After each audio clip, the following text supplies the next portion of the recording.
Dear students, welcome to the lecturer group. आज हम new 9th class chemistry 2025 से chapter number 1 का एक बहुत ही important topic allotropic forms of substances को डिस्कस करेंगे। वे ऑफ टीचिंग आपको मेरा पता ही है कि पहले मैं आपको शॉर्ट नोट्स से समझाऊंगा वो तमाम इसके की कॉन्सेप्ट्स, की डेफिनेशंस वगैरह, और बाद में हम जनरली इसको स्टडी करेंगे ताकि हमारे जो की कॉन्सेप्ट्स हैं वो जब कवर होंगे तो हमें इसे समझने और याद करने में आसानी हो जाएगी। तो नोट्स पे मूव करते हैं।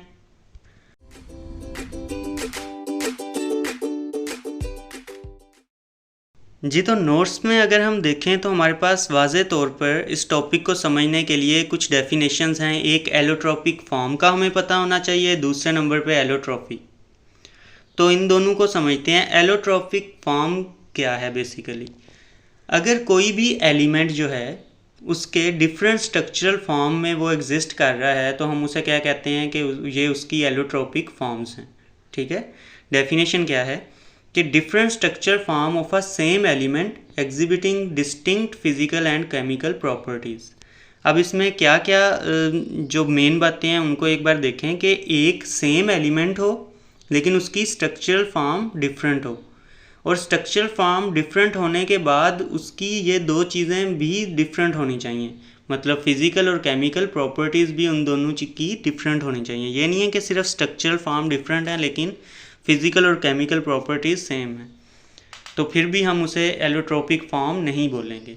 तो एलोट्रॉपिक फॉर्म कब बोलते हैं? जब सेम एलिमेंट्स हैं लेकिन उनके स्ट्रक्चरल अरेंजमेंट डिफरेंट हुई है जिसकी वजह से उनकी फ़िज़िकल और केमिकल प्रॉपर्टीज़ भी डिफरेंट हैं, तो हम उन दोनों फॉर्म्स को एलोट्रॉपिक फॉर्म बोलेंगे उस एलिमेंट की। ओके, नेक्स्ट जो कॉन्सेप्ट है इसको एक्सप्लेन करने से पहले मैं एलिमेंट का कॉन्सेप्ट आपको रिमाइंड करवा दूँ। एलिमेंट क्या है? बेसिकली एक सब्सटेंस है जो कि सेम टाइप के एटम्स के मिलने से बनता है। ठीक है, यानी एलिमेंट जो है वो सेम टाइप के एक ही जैसे एटम्स के मिलने से बनता है। अब वही सेम टाइप के एटम जो हैं उनकी डिफरेंट अरेंजमेंट से अगर डिफरेंट फॉर्म्स बन जाएं, यानी कि डिफरेंट फिजिकल और केमिकल प्रॉपर्टी वाला कोई और जो है वो सेम ही एलिमेंट की फॉर्म्स बन जाएं, तो उन्हें हम एक दूसरे का एलोट्रॉपिक फॉर्म्स बोलेंगे। एलोट्रॉपी क्या है? एलोट्रॉपी जो एलोट्रॉपिक फॉर्म्स बनने का फिनोमिना है उसे हम क्या कहते हैं? एलोट्रॉपी। ये एक ब्रॉडर कैटेगरी है जिसके अंदर हम एलोट्रॉप्स को स्टडी करते हैं। The phenomena of existing in multiple allotropic form is called allotropy. तो ये इजी डेफिनेशन है। आप इसको इन दो डेफिनेशंस को अगर समझ गए हैं तो अब हम इनकी एग्जांपल्स को देखते हैं। एग्जाम्पल्स को अगर हमने देखना है तो बुक में सबसे पहले जो है ऑक्सीजन की एग्जाम्पल को कोट किया गया है, लेकिन ऑक्सीजन क्योंकि जब ऑक्सीजन गैस की बात करते हैं, ओजोन ले लें या ऑक्सीजन O2 ले लें, तो ये दोनों गैसेस हैं। इनमें जो आपको वाज़े तौर पे एलोट्रॉपिक फॉर्म समझना थोड़ा सा मुश्किल लगेगा।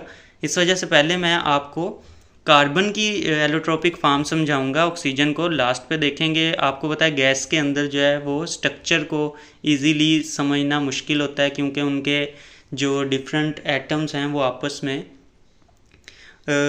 इंटरमोलिकुलर फोर्सेस से बाउंड नहीं होते, वो चेंज होते रहते हैं। तो इस वजह से हम एक सॉलिड की एग्जांपल लेते हैं जो कि है कार्बन। अगर हम कार्बन की बात करें तो कार्बन में हमारे पास 3 तरह के जो हैं वो एलोट्रॉपिक फॉर्म्स हमें नज़र आती हैं। सबसे पहला है डायमंड, और डायमंड के बारे में आपने 2 चीज़ें ही मेन याद रखनी है। स्ट्रक्चर क्या है? जाइंट मैक्रोमोलिक्यूल स्ट्रक्चर है। यहाँ पे आप देख सकते हैं ये डायमंड है, कार्बन से ही बनता है। ठीक है, कार्बन के एटम्स के मिलने से ही एक स्ट्रक्चर बनता है, जाइंट मैक्रोमोलिक्यूल। आपको पता है कि ये नेचुरल सब्सटेंस है, सबसे ज़्यादा मजबूत दुनिया में पाया जाने वाला जो है वो नेचुरल सब्सटेंस है, हार्डेस्ट।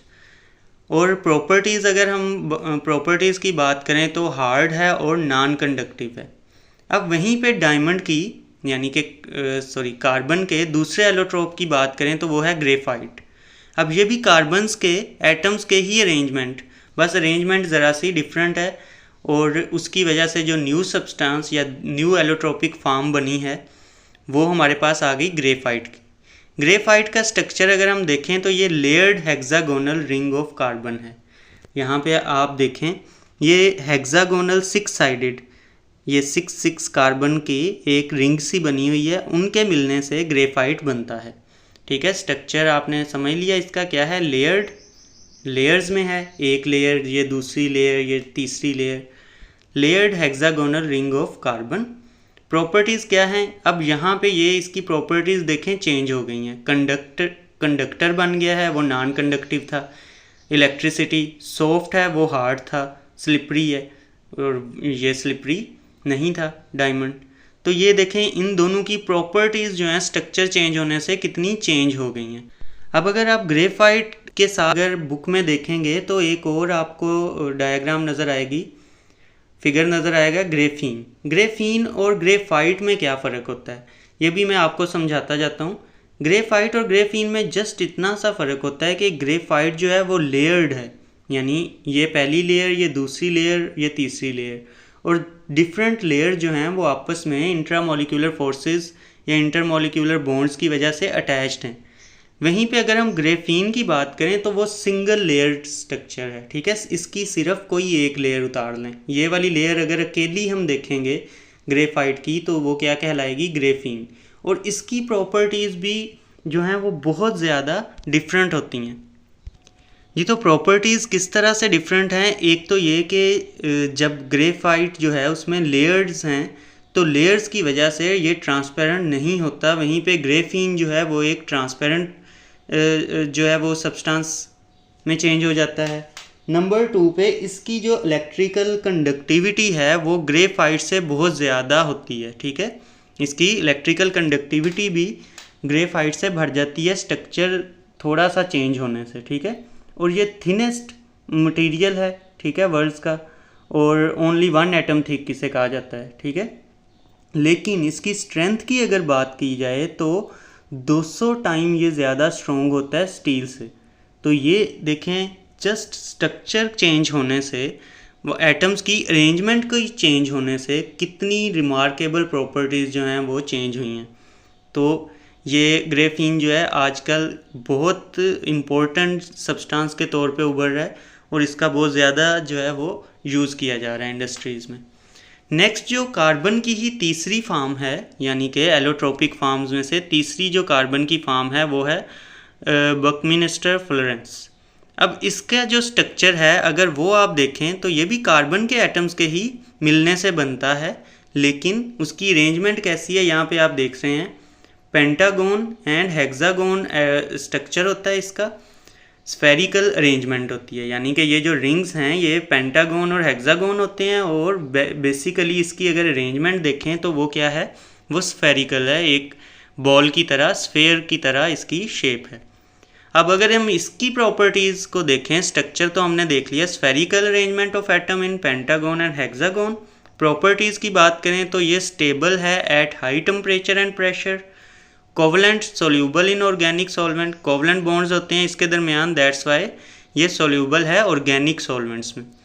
केज लाइक स्ट्रक्चर है विद नो चार्ज। ठीक है, केज लाइक स्ट्रक्चर है, ये एक बाउंड्री सी बनी हुई है इसलिए इसे केज लाइक बोला जाता है, कोई चार्ज नहीं है और अनपेयर्ड इलेक्ट्रॉन भी नहीं है इसमें। सॉफ्ट है, लो मेल्टिंग पॉइंट है और नॉन कंडक्टिव है। ठीक है, तो इसमें ना तो कोई चार्ज है, ना बाउंड्रीज हैं, ना ही कोई अनपेयर्ड इलेक्ट्रॉन है, और सॉफ्ट, लो मेल्टिंग पॉइंट और नॉन कंडक्टिव है। तो ये इसकी जो है वो प्रॉपर्टीज़ हैं जो कि अगेन ग्रेफाइट से और डायमंड से ज़रा डिफरेंट हैं। तो इस तरह से हमने जो है वो एलोट्रोप्स पढ़े हैं कार्बन के ही हमने जो है वो तकरीबन 4 एलोट्रोप्स को देख लिया है, जिसमें डायमंड है, ग्रेफाइट है, ग्रेफीन है और बुकमिनिस्टर फुलरेन है। तो ये 4 आपने यहाँ से एग्जांपल्स ली। इसी तरह अगर मैं सल्फ़र का आपको बताऊँ तो सल्फ़र का हमारे पास क्रिस्टलाइन एलोट्रोपिक फॉर्म जो हैं, क्रिस्टल्स की तरह है इसकी एलोट्रोपिक फॉर्म्स। एक है रोम्बिक सल्फ़र जो कि ज़्यादा स्टेबल है, इसमें आपको कोई बहुत ज़्यादा याद करने की ज़रूरत नहीं है, मेन जो थी वो आपने याद करनी है कार्बन के बारे में ही है बुक में सारा।